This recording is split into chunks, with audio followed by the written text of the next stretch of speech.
Tenemos panelazo en la noche. Sí, antes los datos duros de lo que ha pasado en estas jornadas que han sido terribles para el país y principalmente para la institución de Carabineros. 3 carabineros fueron asesinados durante la madrugada del sábado en la comuna de Cañete, región del Biobío. Un grupo de delincuentes disparó contra una patrulla policial y prendió fuego al vehículo con los agentes adentro. ¿Qué agentes eran? Las víctimas fueron identificadas como el sargento Carlos Cisterna Navarro y los cabos Sergio Arevalo Lobos y Misael Vidal Cid. El presidente Gabriel Boric declaró duelo nacional por 3 días y calificó el hecho como un cobarde atentado en este debate, si es atentado terrorista, si es crimen organizado, que lo vamos a estar profundizando a continuación, y aseguró que no habrá impunidad y que será con el paradero de los autores del crimen. Ya se capturó a 2 personas, 3 que finalmente se dejaron ir porque no están involucrados en el crimen, y las autoridades viajaron a Cañete y decretaron toque de queda en las comunas de Cañete, Contulmo y Tirúo. Para analizar todo lo que está pasando, estamos con 3 mujeres que saben del tema, saben de política, saben de seguridad y nos pueden ayudar a entender un poco lo que está pasando. Sí, nos encontramos con la criminóloga Marcela del Sol Alet. ¿Cómo le va? Buenos días, ¿cómo están todos ustedes? Que ayer también estuvo de gira en medio. Está con nosotros la gran Rocío Cepeda, favorita del público. Esta política, ¿cómo te digo, Rocío? Que además escribió el fin de semana muy buena columna en La Tercera. Y también tenemos a Pilar Lizana, que es investigadora de Atena Lab y que está con nosotros también para analizar esto que está pasando. Y yo parto abriendo el panel. ¿Cómo estás, Pilar? Muy buenos días. Hola, ¿cómo están? Buenos días. Muy bien, gracias por estar con la clave esta mañana. A ver, ¿qué pasó? Primero que todo es, ¿qué pasó? Porque están los hechos duros, el asesinato de los carabineros. Pero ¿qué pasó en todos estos días con las decisiones políticas, judiciales, comunicacionales que nos mantienen en conmoción al país y principalmente a la llamada macrozona sur? Quiero partir con Pilar, que siempre está estudiando estos temas. Bueno, hubo cambios en las decisiones políticas estos días, sobre todo después de la muerte de los carabineros el fin de semana. También hubo cambios reflejados en la encuesta Academ que conocimos anoche en cuanto a la percepción y aprobación que tienen los carabineros, también subió. Y hubo cambios porque veníamos, por lo menos acá en Santiago, siempre las personas que viven en el sur lo viven distinto, pero veníamos conversando de la baja de los indicadores de violencia, de los resultados que estaba teniendo el estado de excepción, y esto un poco viene a recordarnos que la violencia no se ha terminado y que muchas veces esas celebraciones de los indicadores son momentáneas y tenemos que seguir trabajando para que se mantengan. Rocío. Hola. Tú mira. ¿Qué pasó? No, yo creo que esto va más allá de baja o alza de indicadores. Sigo sosteniendo eso, que a nivel nacional el delito, el aumento del delito no ha sido tan drástico ni dramático como se quiere presentar en los medios. Los homicidios representan un 0.2% del total de los delitos anuales. Y yo creo que acá la violencia en la Araucanía es algo que hemos visto hace tiempo.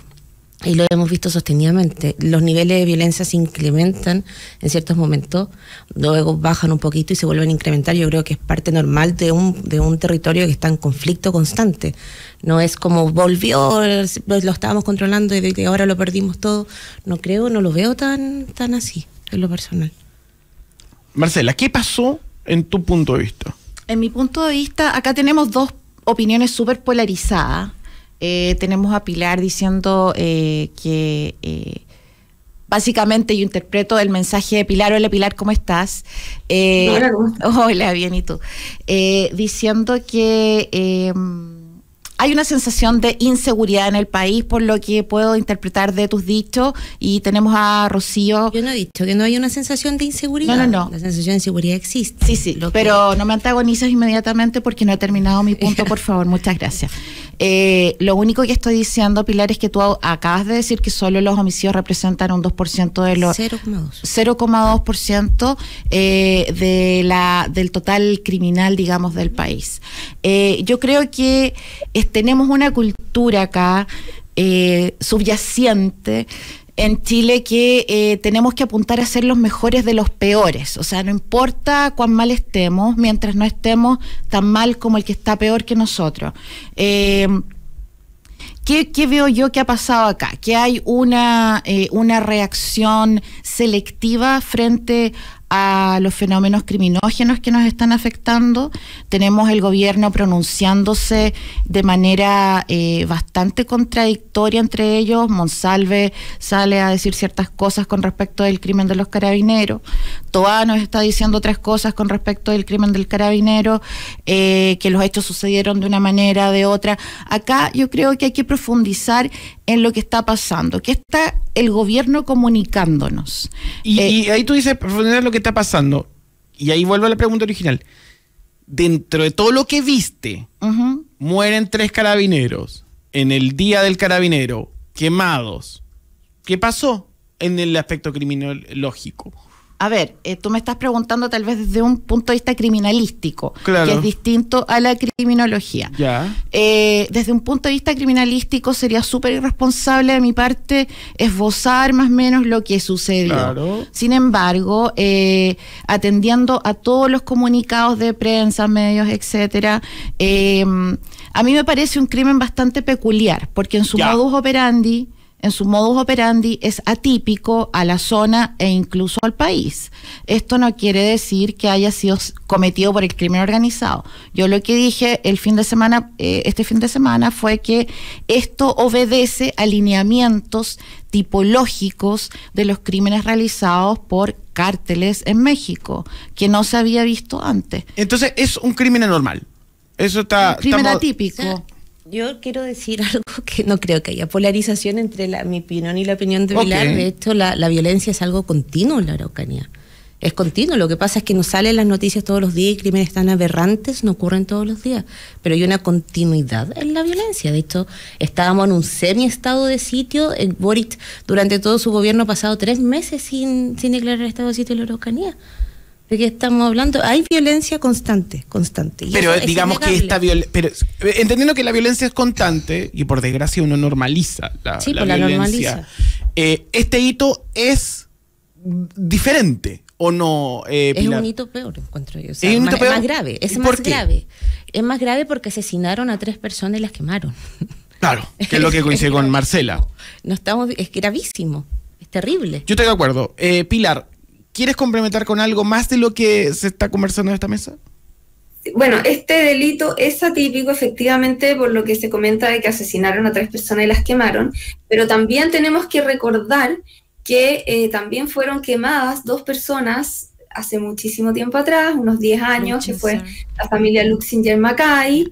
También tuvimos el caso del molino Grolmus. Entonces, hemos visto ciertos delitos que en algunos momentos nos dicen esto es atípico para la zona, pero ya la pregunta que va a haber que empezar a hacerse es ¿hasta cuándo vamos a seguir diciendo que esto es atípico para la zona?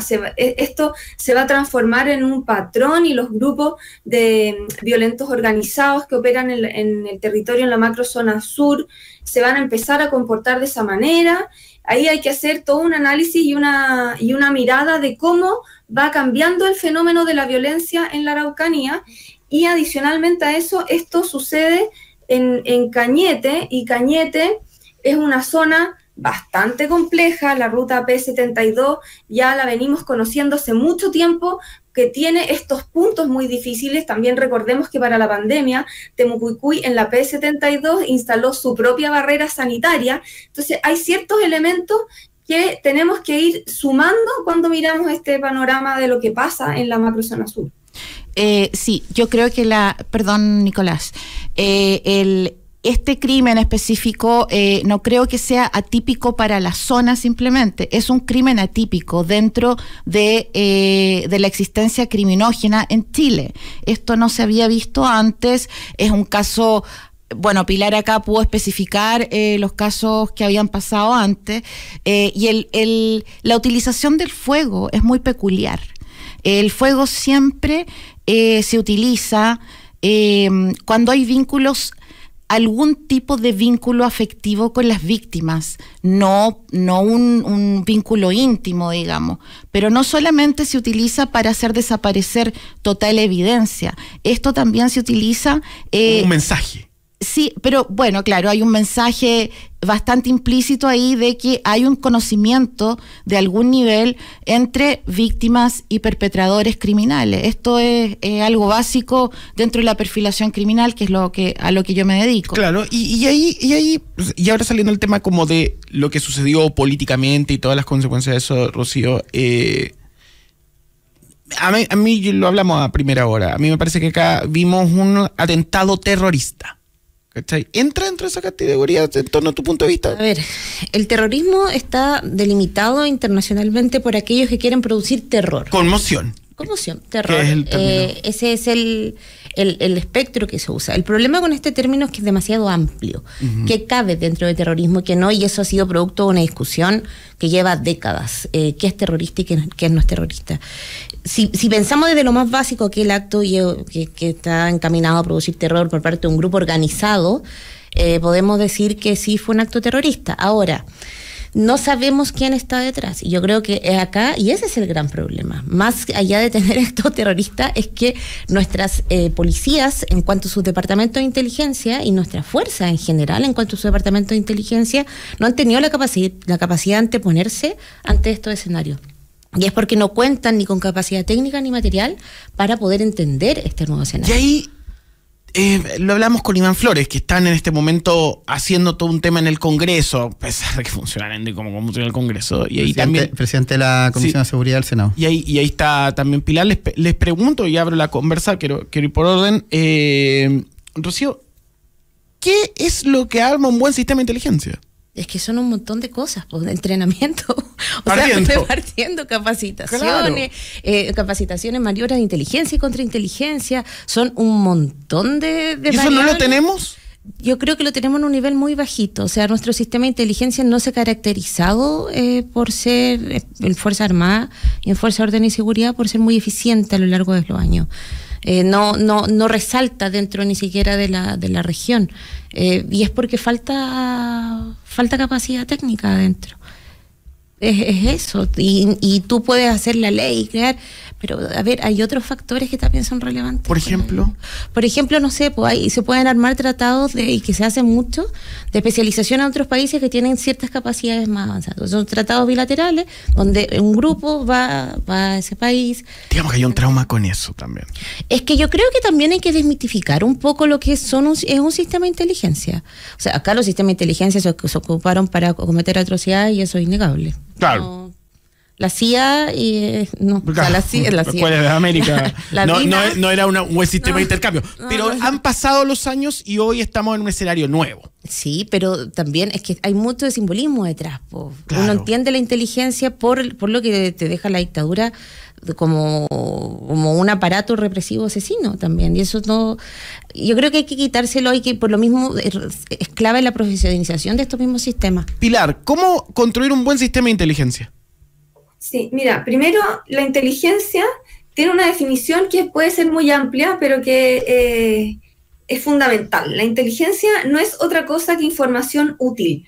¿Qué tipo de información? Información que se ha recopilado y que ha permitido diseñar escenarios de riesgo. ¿Para qué? Para quien toma las decisiones pueda estar lo más informado posible para tomar esas decisiones.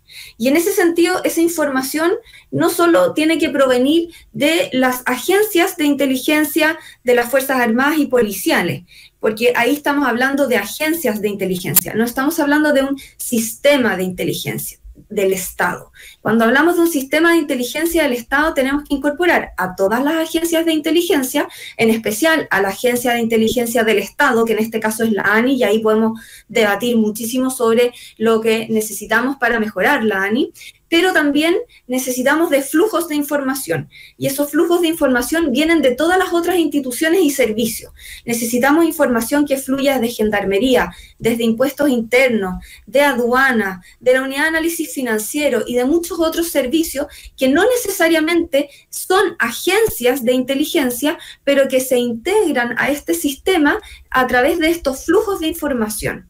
Y de esa manera se puede generar una sinergia entre todos los servicios y las instituciones que pueden aportar información para que la Agencia de Inteligencia del Estado pueda producir esos escenarios de riesgo que le permitan al tomador de decisiones estar informado y tomar una decisión. La inteligencia no es algo que vaya a asesorar al tomador de decisiones, pero lo va a nutrir de información para que ojalá esa sea la mejor decisión posible. Y lo que nosotros estamos viendo hoy día en Chile es que ese sistema es lo que está sumamente debilitado. Tenemos agencias de inteligencia de las Fuerzas Armadas, agencias de inteligencia policial, tenemos a la Agencia de Inteligencia Nacional, pero no solo necesitamos agencias, necesitamos un sistema que tenga medios humanos, que estén capacitados, que incluya tecnología, que aplique inteligencia artificial para poder de alguna manera descomprimir el trabajo de los analistas y emitir alertas y que todo sea mucho más rápido. Y eso es lo que tenemos que trabajar hoy día. Marcela, tu perspectiva del tema de inteligencia y cómo poder mejorar, porque lo que está claro que lo que nos estamos planteando es que hay que tener parámetros.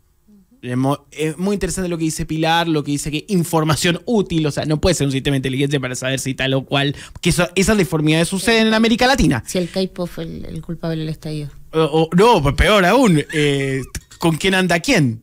¿Cachai? Porque eso sucede en América Latina. Es cosa de poner el cable en Argentina y uno ve una cosa de los servicios de inteligencia que son bastante singulares. Pero ¿sabes qué es bueno el servicio de inteligencia argentino? ¿Te gusta la CIDE? Sí, yo lo encuentro decente. Pero hay unas cosas que... Sí, pero lo usan para otras cosas, pero yo lo encuentro yo estoy de bueno. acuerdo contigo, es bastante desarrollado, especialmente en inteligencia financiera.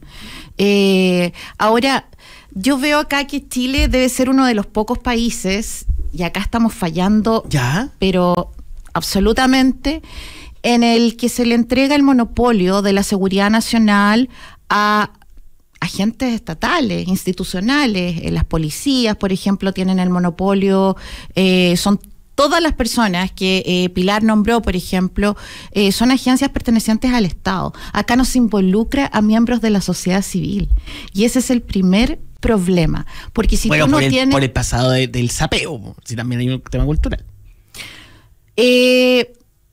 Puede ser, Nicolás, sí. Puede ser, por supuesto que tenemos el fantasma de la dictadura, y acá también la izquierda como que le teme hablar siempre a la seguridad ciudadana, claro, porque implícitamente ellos lo asocian como con la dictadura, lamentablemente. Trauma entendible. Por supuesto, pero que, absolutamente trauma entendible, pero a esta altura de la historia superable. Pero ni siquiera en Chile existe la carrera de criminología, por ejemplo. Claro. No tenemos analistas de la sociedad civil.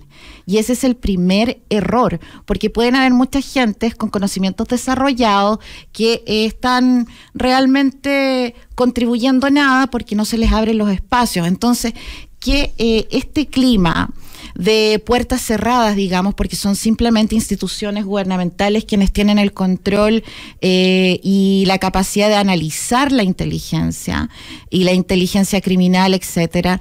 ¿Qué están mirando? No, nada, que producción. Ellos ya están adoctrinados, ellos tienen parámetros de funcionamiento que no les permite esto flexibilizar su alcance en la población. Es muy importante poder, por ejemplo, extraer información, y no lo digo así, vamos y agarremos a alguien y torturémoslo y saquemos la información como en la dictadura, pero sí involucrar a personas de la sociedad civil, observadores también, especialistas. Recién hablaba el presidente de la Comisión de Seguridad del Congreso, del Senado, médico veterinario, o sea, con todo el respeto que se merece, no es un profesional idóneo para estar en ese cargo. Lo lamento. Maya Fernández, ¿dónde está la ministra de Defensa en estos momentos? Estamos todos escuchando a la ministra Toá, al subsecretario Monsalve. ¿Dónde está? Porque el Ministerio de Defensa en esta conversación es esencial. Sí, pero yo creo que, o sea, bueno, el back office lo entrega el Ministerio de Defensa. O sea, en este momento estamos viendo que incluso están identificando, dice Carolina Toá, con algunas pistas a quienes son los culpables, ¿no? Seguridad interna, Ministerio del Interior. Bueno, también ahí la pregunta, ¿cuán urgente es un ministerio de seguridad, que también es algo que está tramitándose y que plantean, plantean casi que esa es como una salida importante para el un desperdicio de presupuesto estatal tremendo? Lo primero que hay que entender es que el Estado es quien detenta de manera legítima el monopolio del uso de la fuerza. Uno no le puede pasar las fuerzas civiles, porque el Estado es quien... Pero es que dijiste fuerza. El Estado es quien detenta el uso de la fuerza. El Estado es quien la aplica por medio de organismos que son organismos no deliberantes, por lo tanto no pueden ser civiles porque son no deliberantes. Cuando esos organismos deliberan, hay golpes de Estado, autoritarismo. Entonces, el Estado es quien tiene que aplicar la fuerza, el Estado. El Estado cuenta con organismos para aplicar la fuerza. Ahora bien, el fortalecimiento de estos organismos lleva también a que se contraten a personas aptas, que puede ser personal civil. La gente que trabaja en los organismos donde se aplica la fuerza no es necesariamente militar o policial, también hay muchos civiles. Uniformados generalmente. No necesariamente. Me encantaría ver estadísticas de la presencia de la sociedad civil en instrumentos de inteligencia. No, en inteligencia no. Y eso estoy hablando de inteligencia, de análisis criminal, de análisis conductual. Y es la idea que se abra y que se contraten a los civiles aptos referente a la carrera de criminología. Yo entiendo que se cerró porque también el nicho donde tenían para trabajar lo ocupaban las policías. Pero también es parte de, ahora hay que dejar bien claro que el uso de la fuerza, el Estado, pero también es parte de esta profesionalización, abrir los espacios para que entre a trabajar gente especializada. Yo no creo que una persona por ser médico veterinario no tenga las capacidades para dirigir un comité de seguridad, porque también hay mucho de experiencia. Nosotros no sabemos cuáles son los...